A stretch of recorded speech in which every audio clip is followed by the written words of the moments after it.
Historical gold bar worth over $50,000. What kind of clickbait is this? I bet this guy doesn't even have this gold bar. Fine, I'll click it. I know. I've been there. I will tell you at the beginning of this video, however, that this is not clickbait. Well, it is clickbait. I'm sure the thumbnail I'm going to make after this video is going to be very clickbaity, but the gold bar is in my pocket. It is real. It has a ton of history, and it basically outlines the history of gold in the U.S., and I'm really excited to go over the actual details of this bar, apart from showing it off, because showing it off is fun, clickbait's fun, and I'm sure everybody wants to see the bar. But I did want to tell you prior to doing that this video will really be worth your time to watch all the way through, because there's a reason I bought this bar. It's quite a bit of money, and I bought it because of its historical impact that it had. And actually, at the time, it was illegal to own this gold bar. It was dated in 1946, and I'm going to go over all of that in this video and show you actual things on my other screen over here, as well as how much the bar is worth now versus how much it cost back then, all that information. So without further ado, without wasting more of your time, wait, no, I'm just kidding. Let me grab this thing. Wait, where'd it go? No, I'm just kidding. All right, here it is. So I'm going to try to give you a close-up. I'm going to go to the camera over here. I think it'll focus, but if it doesn't, I have a lot of photos of this bar on my Instagram. If you want to shoot me a follow over there on my Instagram, at Rob Soltan on Instagram. There's pictures of close-up of this bar on the hallmark and all of that. There's also pictures of the famous gold toad. He's starting to get a bit of an ego on him. Sorry to let you know, but he's starting to get a bit of an ego on him. He's been in a lot of videos on the Instagram, so he's right there. He's watching right now. Anyway, let me show you this bar. I got to stop wasting your time. I'm sorry. Let me see if I can get it to focus a bit if I use my other hand. There we go. Actually, that's a pretty decent shot. So as you can see, it says U.S. Assay Office, and please excuse my beaten up hands. It says U.S. Assay Office of New York, 1946, and just a super cool eagle hallmark on it. And as you can tell, it says fine 9996, which means that the U.S. government actually certified that this bar is, in fact, 9996 pure gold at least. And it actually is hallmarked with the U.S. Assay Office of New York, which I will actually show you the legal code. It is illegal to hallmark a gold bar U.S. Assay Office. So this is an authentic bar, and it would actually be illegal to do that even today, I believe. But at the time in 1946, it was illegal for the U.S. citizen to own a gold bar like this. So there's a lot of theories out there on where this gold bar could have come from. And it's actually in incredible condition. It's not dented on any of the corners. And the hallmark is just super nicely struck on there. Let me show you the sides of the bar as well. You can see 25.6 troy ounces. You can see the serials on it. And then you can basically see the back of the bar. Got a super cool pour to it. It's got some oomph to it, that's for sure. But let me put that right here. Hopefully, I think that it came out pretty decent. I was looking at it on my camera here. But that's the bar. Now, I want to talk to you about how significant it is that it's dated 1946, and I'm going to do that by going over to my screen over there. But before I do that, well, actually, no, I got to do that to show you this point. So let me go use my fancy screen share. Boom, there we go. So this is the gold price, the all-time gold price, and if you go back to 1946, gold was actually at 35 an ounce in 1946.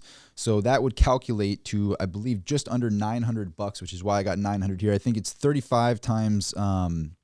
It's 25.6, but we'll round it to 25 ounces. That would come out to, I believe it's like 896, something along those lines. So $900. So 1, 2, 3, 4, 5, 6, 7, 8, 9. And by the way, this is Monopoly money. I won't put on a front. This is real. This is Monopoly money.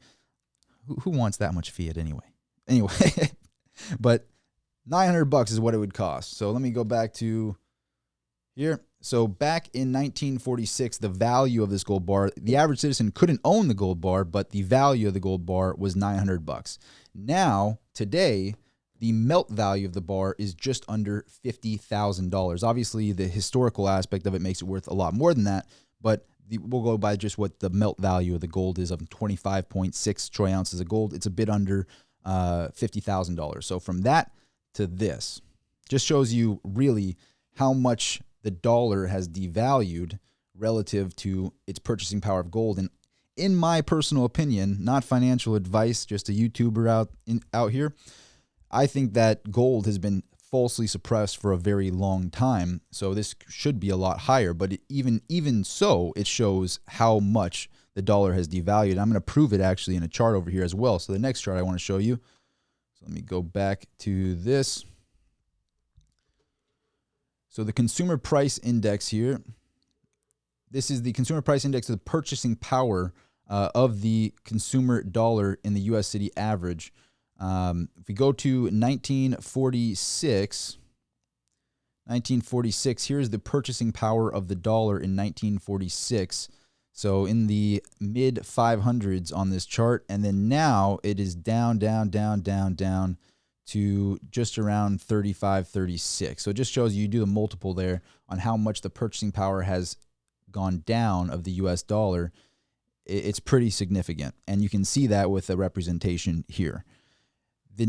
The interesting aspect about this bar is that it's hallmarked U.S. Assay Office. Now, I want to show you something interesting with the U.S. Legal Code here. So this is the actual U.S. Legal Code in regards to having something hallmarked United States Assay. So it shall be unlawful for any person, partnership, association, or corporation engaged in commerce among the several states, territories, District of Columbia, and possessions of the United States, or with any foreign country to stamp any gold, silver, or goods manufactured therefrom, and which are intended and used in such commerce with the words United States Assay. And as you can tell from my bar that I showed you, it says on the front of it, on the hallmark, with an eagle, U.S. Assay Office of New York. So if you mark something U.S. Assay Office, it is actually illegal to do that under this legal code, or with any words, phrases, or devices calculated to convey the impression that the United States government has certified the fineness or the quality of such gold or silver, or of the gold or silver contained in any of the goods manufactured therefrom. Each and every stamp shall constitute a separate offense. So every stamp that was falsely stamped U.S. Assay Office, you would get a separate offense for that. That is how serious they took this. So the reason they took it so serious is because when they put that fineness of 9996, they're saying that we, the U.S. government, are certifying this gold bar to be at least 999.6 pure gold. We certified it with our own hallmark, with the U.S. Assay Office hallmark of New York. So they took it very, very serious to have this type of a hallmark, because back in the day, sometimes there was a situation where they wanted to be paid for their oil in gold. So there's these old Philadelphia gold coins from the U.S. Assay Office of Philadelphia. And so other countries had to take these as serious tender. So to pay a good if they want to be paid in gold. So if you had U.S. Assay Office on it, they took it very serious, and this bar does have that. So to be the 25-ounce class with that type, with the hallmark on there, and to be in such good shape is it's pretty rare. Now, a lot of people are saying it could have been held in a British vault at the time because it was illegal, because of the situation that Roosevelt did in 1933, which I'm also going to show you in this video. I'm going to pull it up in a second. Some people say it could have been paying for some sort of good to a different country, and then it came back. There's a lot of different theories out there on how this bar came to be, but it's here, which is crazy. It's just crazy to own a bar that was actually illegal at the time that it was made for a citizen to own this kind of a bar. Super cool to have this thing. Let me show you a little bit more information as well over here. Let me see if I can put myself here. And we'll go over the executive order here. So this is the executive order that Franklin Roosevelt did. He signed on April 5th, 1933, and this is literally written in this. It says, forbidding the hoarding of gold coin, gold bullion, and gold certificates within the continental United States. The executive order was made under the authority of the Trading with the Enemy Act of 1917 as amended by the Emergency Banking Act of March 1933. The limitation on gold ownership in the United States was repealed after President Ford signed a bill legalizing private ownership of gold coins, bars, and certificates by an act of Congress. So this took all the way until 1974. So from 1933 to 1974, it was illegal for a citizen to own this gold bar. It's quite a good amount of time. So nearly 40, no, a bit over 40 years. So about 41 years that this was illegal for somebody to actually own a bar like this. Just crazy. The Bretton Woods system, so it wasn't until after the Bretton Woods system we left the Bretton Woods Agreement, which is basically when Nixon decided to say, hey, the money is no longer back to gold. So on August 15th of 1971, the United States terminated the convertibility of the U.S. dollar to gold, effectively bringing down the Bretton Woods system to an end and rendering the dollar a fiat currency. Shortly thereafter, many fixed currencies, such as the pound sterling, became free-floating. The Bretton Woods system was over by 1973, rather.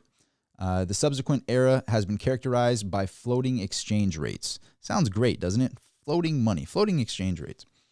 So this is some super interesting information on basically what happened with gold and how important it is to have custody. That's kind of what the overall sentiment is when I got this gold bar, and what I want to kind of convey in this video is when somebody else has custody of this gold bar, that is when you lose the power because they have the custody and you don't.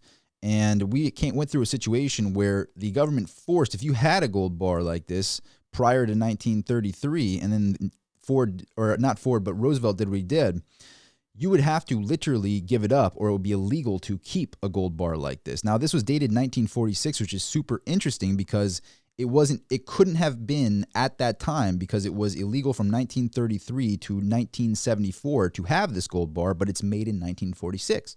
So 1933 to 1974, it's made in 1946 in the middle.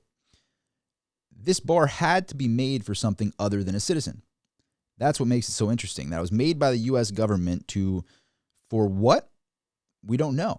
I'm still doing my digging on it. There's a lot of different theories out there. If you have a theory, please do put it in the comment. But we do know it's authentic, and we do know it is stamped U.S. Assay Office of New York. Just a super cool bar that tells a very cool story about basically money in the U.S., not just the history of gold, but the history of money. Because once we made it so that our money was no longer backed to gold, we basically made it so we're in a system like we are today. And this is why they're able to print money out of thin air with it not being backed to anything. This is why we have a $30 trillion deficit. This is why we have leaders that are saying things like, America pays our debts on time. You know, we pay our debts on time. And here's how we do it. We raise the debt ceiling. It didn't used to be like that. It used to be you had to back that money to this gold. And now we're just going, okay, well, what's our credit limit? How much is our credit limit? Okay, let's bring it a little bit higher. We pay our debts on time. It's a very wild situation the world has become into after we dropped off of that Bretton Woods Agreement and after we didn't have sound money like this anymore. I wanted to make this video not only to show off, not only for the clickbait, definitely part of it, but I wanted to give you the actual history of this bar, the history of gold, and how it basically how we have this type of a fiat currency. That these notes here, these are monopoly money, so it says copies on them, but there were actual notes that said this is redeemable to gold, this is redeemable to silver. And so when they're talking about, when I showed you the documentation under the executive order, they talk about not even being allowed to keep your gold certificate. So the gold certificate was an IOU towards this gold that you would give to an assay office like the New York Assay Office and say, hey, I have these gold certs, I want the gold. You had to not only give up your gold, but you also had to give up your pieces of paper that were IOUs towards the gold. They forced you to do that in 1933. How wild is that? So it just goes to show how important it is to have money outside of the banking system, to have assets outside of the banking system, because when you study the history, it's pretty wild. It's pretty wild stuff. What do you think about all of this? Please do post a comment down below.